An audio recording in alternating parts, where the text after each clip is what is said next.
This will be taken in at the 1. And it's a pretty good return here as he'll get it up to the 29-yard line.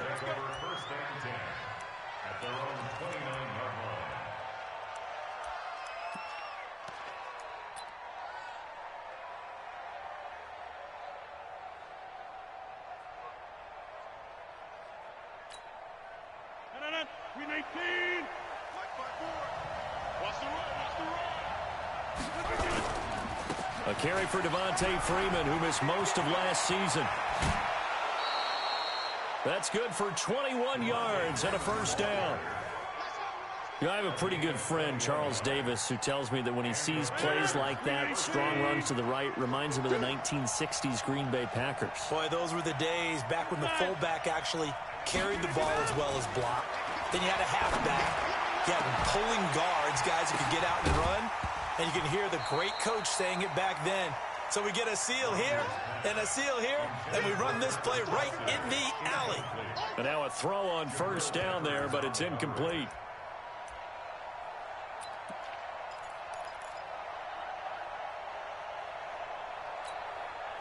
An incomplete pass on first down. That leads to a 2nd and 10.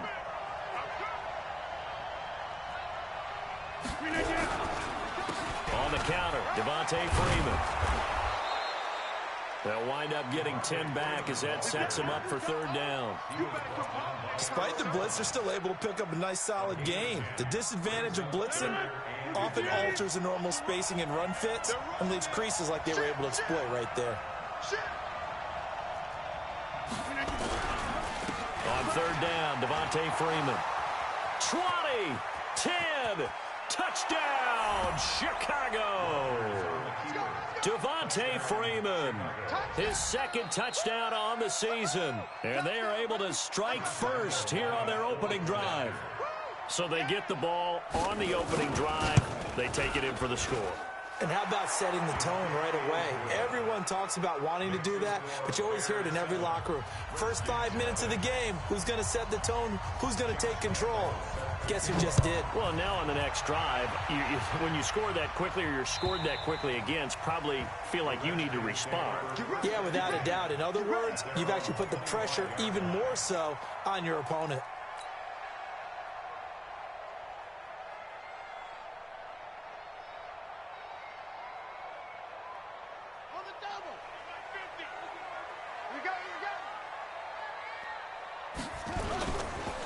They'll run with a 3rd-year man. This is Tariq Cohen. And they're able to get this one across the 35. A gain of 11 to kick off the drive, and it's a quick first down. Charles, they won last week despite him not running the ball well. They told us need to get him going. Runs like that help.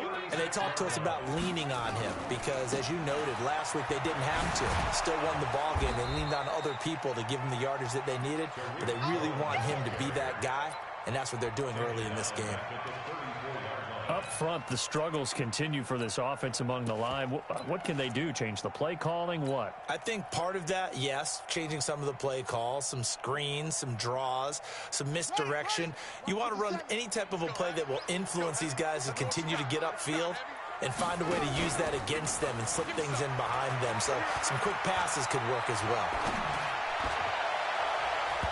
Now, meanwhile, here's a 2nd down throw that's knocked away and incomplete. It was the veteran safety, Malcolm Jenkins, who got a hand in there to disrupt it.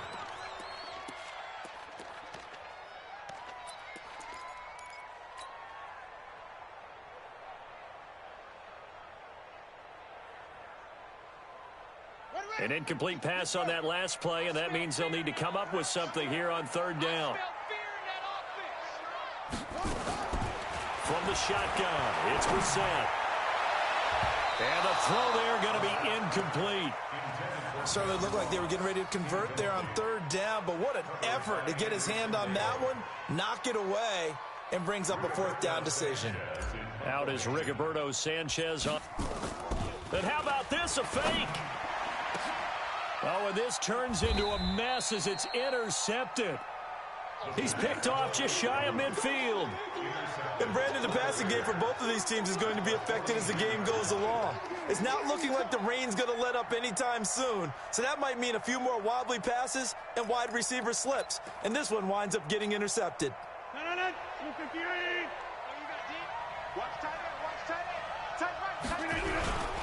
This is Freeman on 1st and 10. And he'll go down, but not before getting this inside the 30.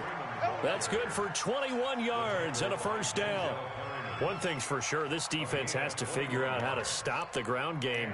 He's eating him up here in the first quarter. It looks like they have to go to different forces, aren't they? The conventional things aren't working too well. So I remember a coach of mine saying way back when a back's having a great game, you've got to get the ball out of his hands. See how far he can run without the ball. And what he meant was takeaways, not get loose, because maybe you can't just stop him with just regular tackling. Throwing on 1st down, but this one winds up to be incomplete. Didn't have a receiver open downfield, and as it turned out, couldn't even find his outlet man because of the coverage. It was way too tight, unable to find anyone open. So now they'll come up on 2nd and 10, once again from the 28.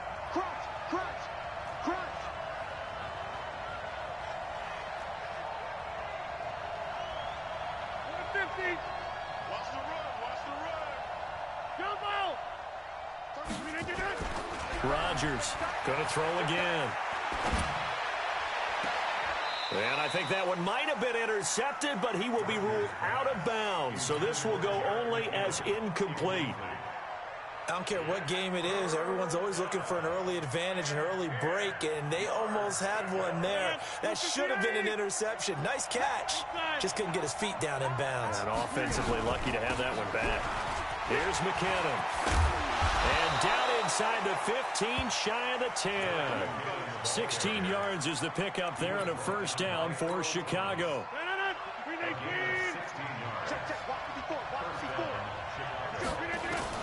On 1st and 10, here's Rodgers. And nowhere to fit that football in. It's knocked away and incomplete. He was trying to get it to Jerick McKinnon there, but it'll be 2nd down. So now 2nd and 10 after the incompletion on 1st down. To throw again, Rodgers. His pass caught at the 4.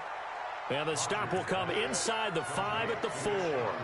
8 yards on the completion, but now they face 3rd down. Took him 5 tries, but he is able to complete that first pass of the game. And could you hear the exhale all the way up here? Not just from him, coaching staff, offensive line, receivers. Now he's off the schneid. Can they get him going in a nice groove where he becomes a little more consistent? Nowhere to escape, and he goes down. Mario Edwards flies in to blow that play up.